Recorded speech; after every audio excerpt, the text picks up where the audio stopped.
प्यारे बच्चों, class 12th general school 16/8/2024 weekly test आप लोग का हो गया होगा। उसी का आंसर इस वीडियो के माध्यम से आप लोगों को बताऊंगा। चैनल पर पहली बार है तो जरूर सब्सक्राइब कर ले, क्योंकि महत्वपूर्ण प्रश्नों की जानकारी आपको इस चैनल के माध्यम से मिलती रहेगी। तो चलिए हम लोग आज कुछ नया सीखते हैं। ये जो क्वेश्चन है ये जनरल स्कूल के लिए है, एसओई के लिए नहीं है, मतलब सीएम स्कूल ऑफ एक्सीलेंस का नहीं है। तो इसमें आपका जो पहला ऑब्जेक्टिव क्वेश्चन है कि मांग की लोच है। मांग की लोच क्या है? तो मांग की लोच जो है वो आपका मात्रात्मक कथन है।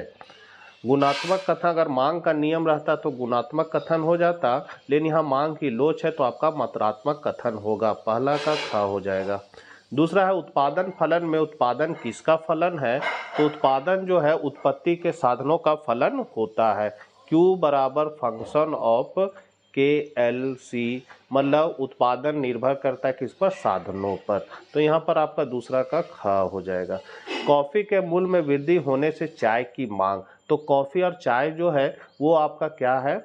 तो प्रतिस्थापक वस्तु है, और कॉफ़ी का दाम बढ़ेगा तो चाय का मांग क्या हो जाएगा? बढ़ जाएगा। तीसरा का क हो जाएगा। दीर्घकालीन उत्पादन फलन का संबंध है। दीर्घकालीन उत्पादन फलन का संबंध आपका पैमाने के प्रतिफल के नियम से होता है, और यही यदि अल्पकालीन उत्पादन फलन रहता तो इसका हो जाता परिवर्तनशील अनुपात का नियम। तो यहाँ पर दीर्घकालीन उत्पादन फलन है तो पैमाने का प्रतिफल हो जाएगा। चौथा का ख। कृषि में मुख्यतः लागू होता है, तो कृषि में हमेशा मार्शल के अनुसार कृषि में लागू होता है उत्पत्ति ह्रास के नियम। यहाँ पर आपका ग हो जाएगा। छठा है निम्नलिखित में किसके अनुसार मुद्रा वह है जो मुद्रा का कार्य करती है? तो ये कथन जो है हार्ले विदर्स का है, और ये बहुत इंपॉर्टेंट क्वेश्चन है, बहुत बार एग्जाम में आ चुका है। वस्तु विनिमय प्रणाली की निम्नलिखित में कौन सी कठिनाई है? तो इसकी कठिनाई है दोहरे संयोग का अभाव, वस्तु विभाजन में कठिनाई, सर्वमान मूल्य का अभाव होता है, और उपयुक्त सभी। तो आपका सही आंसर हो जाएगा घ, उपर्युक्त सभी।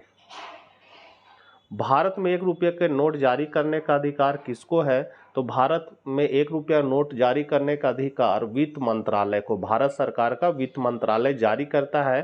तो यहाँ वित्त मंत्रालय नहीं लिखा हुआ है, लेकिन यहाँ पर केंद्रीय सरकार लिखा हुआ है, तो यही आपका करेक्ट आंसर हो जाएगा। 8वां का ख। 9वां है रिजर्व बैंक ऑफ इंडिया की स्थापना कब हुई थी? तो इसकी स्थापना 1 अप्रैल 1935 को हुई थी। 9वां का ग हो जाएगा। साग गुणक होता है, तो साग गुणक जो होता है वो होता है 1/CRR। तो यहाँ पर CRR कहीं नहीं लिखा हुआ है, इसीलिए इसका आंसर हो जाएगा घ, इनमें से कोई नहीं। उत्पादन फलन क्या है? तो उत्पादन फलन क्या है? तो वाटसन के शब्दों में एक फर्म के भौतिक उत्पादन और उत्पादन के भौतिक कारकों के संबंध को उत्पादन फलन कहा जाता है। जैसे QX बराबर फंक्शन ऑफ LK, यहाँ पर QX जो है वो वस्तु का भौतिक उत्पादन है, L जो है श्रम की भौतिक इकाई है, K जो है पूंजी की भौतिक इकाइयाँ हैं, और F जो है वो फलनात्मक संबंध को बताता है। कहने मतलब है उत्पादन निर्भर करता है उत्पत्ति के साधनों पर, इसका अर्थ ये होता है। अगला क्वेश्चन है शुद्ध घरेलू उत्पाद की परिभाषा दे। तो सकल घरेलू उत्पाद में से मूल्य ह्रास को घटाने पर शुद्ध घरेलू उत्पाद नेट डोमेस्टिक प्रोडक्ट प्राप्त होता है। इसका फॉर्मूला हो जाएगा NDP बराबर GDP माइनस मूल्य ह्रास। मूल्य ह्रास मतलब होता है टूट फूट मरम्मती, ये सब मूल्य ह्रास के अंतर्गत आता है। तो शुद्ध घरेलू उत्पाद क्या हो जाएगा? सकल घरेलू उत्पाद में मूल्य ह्रास को हम लोग घटा देंगे तो शुद्ध घरेलू उत्पाद प्राप्त हो जाएगा। अल्पकालीन सीमांत लागत वक्र U आकार की क्यों होती है? तो अल्पकाल में परिवर्तनशील अनुपात का नियम लागू होता है। आरंभ में बढ़ते प्रतिफल के कारण लागत घटती है, फिर स्थिर प्रतिफल की दशा में लागत स्थिर रहती है, तथा क्रम में घटते प्रतिफल मिलने पर लागत बढ़ती है। इसी कारण उत्पादन आकार बढ़ने पर पहले घटती है, फिर न्यूनतम होकर स्थिर होती है, और उत्पादन और अंत में बढ़ती है। इसी क्रम के कारण औसत लागत वक्र U आकार का होता है। कहने मतलब है कि जो लागत रेखा है पहले घटती है, फिर स्थिर रहती है, और फिर बढ़ने लगती है, जिसके कारण ये हमको U आकार का प्रतीत होती है। चित्र में ए से बी तक लागत ह्रास नियम, बी से बी पर समता नियम और बी से सी तक लागत वृद्धि नियम लागू होता है। मतलब यहाँ से यदि हम यहाँ तक आते हैं तो लागत ह्रास नियम, यहाँ पर समता नियम और बी से सी तक होता है लागत वृद्धि नियम। अगला क्वेश्चन है वस्तु विनिमय प्रणाली क्या है? वस्तु विनिमय प्रणाली की कठिनाइयों का वर्णन करें। तो विनिमय की वह प्रणाली जिसमें विनिमय के साधन के रूप में मुद्रा का प्रयोग नहीं होकर वस्तु का प्रयोग होता है, वस्तु विनिमय प्रणाली के नाम से जानी जाती है। वस्तु विनिमय प्रणाली का क्या क्या कठिनाई है? तो पहला है आवश्यकताओं के दोहरे संयोग का अभाव होता है। मतलब जो वस्तु आपको बेचना है और जो वस्तु खरीदना है, ऐसा संयोग जब आपको मिलेगा तभी आप लेन देन कर सकते हैं। जैसे आपके पास जूता है और आपको आटा चाहिए, तो बाजार में ऐसा आदमी ढूंढना पड़ेगा जिसको जूता चाहिए हो और जो आपको आटा दे दे, तो ऐसा संयोग मिलना थोड़ा मुश्किल होता है। दूसरा है मूल्य के हस्तांतरण का अभाव, इसमें मूल्य का जो हस्तांतरण होता है उसका अभाव पाया जाता है। फिर है भविष्य के भुगतान के साधन का अभाव, इसमें भविष्य में भुगतान करने में कठिनाई होती है। फिर है मूल्य के समान मापक का अभाव, वस्तु विनिमय प्रणाली में क्या होता है, मूल्य का माप सही से नहीं हो पाता है, मतलब वस्तु का जो मूल्य होगा वो सही से नहीं निर्धारित हो पाता है। फिर है वस्तुओं के विभाजन का अभाव, इसमें हम लोग वस्तु को बांट कर नहीं कर सकते। और मूल्य के संचय का अभाव, मतलब हम लोग जमा करके नहीं रख सकते वस्तु को ज़्यादा दिन तक। तो ये सब इसकी कठिनाई है, मतलब पहला, दूसरा, तीसरा, चौथा, पाँचवा, छठा। 15 नंबर आपका क्वेश्चन है एक फर्म 20 इकाइयों का उत्पादन कर रहा है। उत्पादन के इस स्तर पर एटीसी तथा एबीसी क्रमशः 40 रुपया तथा 37 रुपया के बराबर है। इस फर्म के टीएफसी का पता लगाएं। तो यहाँ पर जो है वो मात्रा दिया हुआ कितना, 20 इकाई, और एटीसी मतलब औसत लागत का मूल्य दिया हुआ है 40 और एक दिया हुआ है 37। आपको निकालना है टीएफसी। तो टीएफसी का फॉर्मूला होता है टीसी माइनस टीवीसी, ये फॉर्मूला होता है। तो हमको चाहिए टीसी और चाहिए टीवीसी, फिर दोनों को घटा देंगे तो टीएफसी ज्ञात तो हो जाएगा। तो सबसे पहले हम लोग टीसी निकालेंगे। तो टीसी निकालने का फॉर्मूला होता है मूल्य गुणे मात्रा, मूल्य गुणे मात्रा। मूल्य आपका कितना है, तो यहाँ पर मूल्य देखिए कि 20 इकाई का उत्पादन कर रहा है, एटीसी कितना है, 40 रुपया। तो शुरू में 40 रुपया है, तो मूल्य गुणे मात्रा जब हम करेंगे तो हो जाएगा आपका मूल्य 40 गुणे मात्रा आपका कितना है 20, गुना कर देंगे तो आपका कितना आ जाएगा 800। तो यहाँ पर लिखा हुआ है 20 गुणे 40 800। अब उसी तरह हम लोग निकालेंगे टीवीसी। तो टीवीसी का फॉर्मूला बनेगा मूल्य गुणे मात्रा, मूल्य गुणे मात्रा। तो मूल्य कितना है अबरी, तो अब की बार है आपका 37 और मात्रा कितना है 20। तो इसको गुना कर देंगे 37 को 20 से, तो आपका आ जाएगा 740। अब ये फॉर्मूला है, तो टीएफसी का फॉर्मूला होता है टीसी माइनस टीबीसी। तो टीसी हम लोगों ने ज्ञात कर लिया है 800 है। कुल लागत मतलब टीसी मेरा कितना है 800 बैठा दिए, और कुल परिवर्तनशील लागत मतलब टीवीसी आपका कितना है 740। तो 800 में 740 को घटा देंगे तो टीएफसी मेरा ज्ञात हो जाएगा कितना 60। अगला क्वेश्चन है मुद्रा क्या है, मुद्रा के कार्यों का वर्णन करें।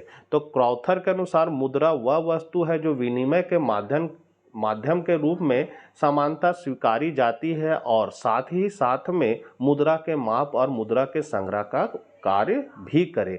मतलब क्रॉथर कहते हैं कि मुद्रा जो है वो विनिमय का माध्यम होना चाहिए, सबको उसको स्वीकार करना चाहिए, मतलब किसी को देंगे तो वो उसे स्वीकार कर ले, उसको हम लोग मुद्रा के रूप में माप सकते हैं, मतलब उसमें मूल्य को मापने की शक्ति होनी चाहिए और उसको हम जमा करके आसानी से रख भी सकते हैं। ये सब जिसमें गुण होगा वो मुद्रा कहलाएगा।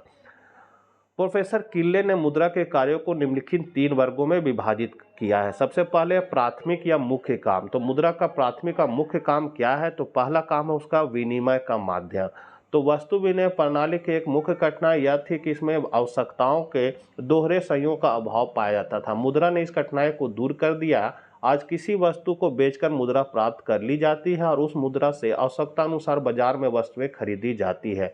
अर्थात मुद्रा विनिमय का माध्यम है। मतलब मुद्रा का मुख्य काम क्या है, तो ये लेन देन के काम में आता है। दूसरा है मूल्य का मापक।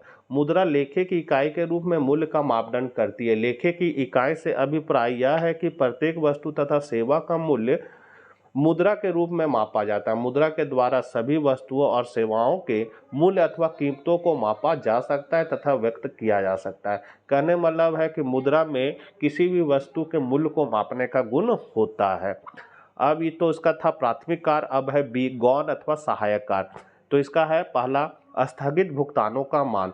तो जिन लेन देनों का भुगतान तत्काल ना करके भविष्य के लिए स्थगित कर दिया जाता है उसे स्थगित भुगतान कहा जाता है। मतलब आज पैसा नहीं देंगे, कल देंगे, परसों देंगे, 1 महीना बाद देंगे, इसी को कहा जाता है स्थगित भुगतान। तो मुद्रा को स्थगित भुगतानों का मान इसलिए माना गया है क्योंकि पहला, अन्य किसी वस्तु की तुलना में इसका मूल्य स्थिर रहता है। मतलब इसका मूल्य स्थिर रहता है, मतलब 10 रुपया अगर हम किसी से उधार लिए हैं तो 10 रुपया 1 महीना बाद भी उसका वैल्यू 10 ही रुपया रहेगा, मतलब 10 रुपया हमको देना है। इसमें समान स्वीकृति का गुण पाया जाता है। अन्य वस्तुओं की तुलना में यह अधिक टिकाऊ है। स्थगित भुगतानों के मान के रूप में कार्य करके मुद्रा पूंजी निर्माण में सहायक होता है। दूसरा है मूल्य का संचय। तो मुद्रा के मूल्य संचय से अभिप्राय यह है कि मुद्रा को वस्तुओं तथा सेवाओं के लिए खर्च करने का तुरंत कोई विचार नहीं है। प्रत्येक व्यक्ति अपनी आय का कुछ भाग भविष्य के लिए बचाता है, इसे ही मूल्य का संचय कहा जाता है। मतलब पैसा को अगर हम जमा करके रखते हैं तो वो मूल्य का संचय कहलाएगा। मुद्रा के रूप में मूल्य का संचय करना सरल होता है क्योंकि मुद्रा को सब लोग स्वीकार कर लेते हैं। दूसरा, मुद्रा के मूल्य में अधिक कमी या वृद्धि नहीं होती है। तीसरा, मुद्रा का संग्रह सरलता से किया जा सकता है। चौथा है, मुद्रा के रूप में बचत करने में बहुत कम स्थान की आवश्यकता होती है। फिर है मूल्य का हस्तांतरण। मूल्य का हस्तांतरण मतलब पैसा को एक जगह से दूसरे जगह हम लोग आसानी से ले जा सकते हैं, भेज सकते हैं। तो मुद्रा मूल्य के हस्तांतरण का कार्य करती है क्योंकि इसके माध्यम से कोई व्यक्ति अपनी क्रय शक्ति दूसरे को दे सकता है अथवा एक स्थान पर अपनी अचल संपत्ति को बेचकर दूसरे स्थान पर संपत्ति खरीद सकता है।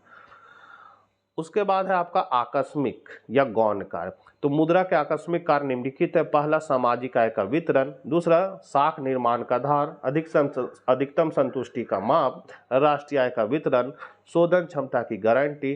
पूंजी की तरलता में वृद्धि। तो बच्चों, ये थे आपके इकोनॉमिक्स समान विद्यालय का वीकली टेस्ट का इकोनॉमिक्स का आंसर। आशा करते हैं वीडियो आपके लिए उपयोगी होगा। चैनल पर पहली बार है तो जरूर सब्सक्राइब कर ले। मिलते हैं नेक्स्ट वीडियो के साथ। जय हिंद, जय भारत।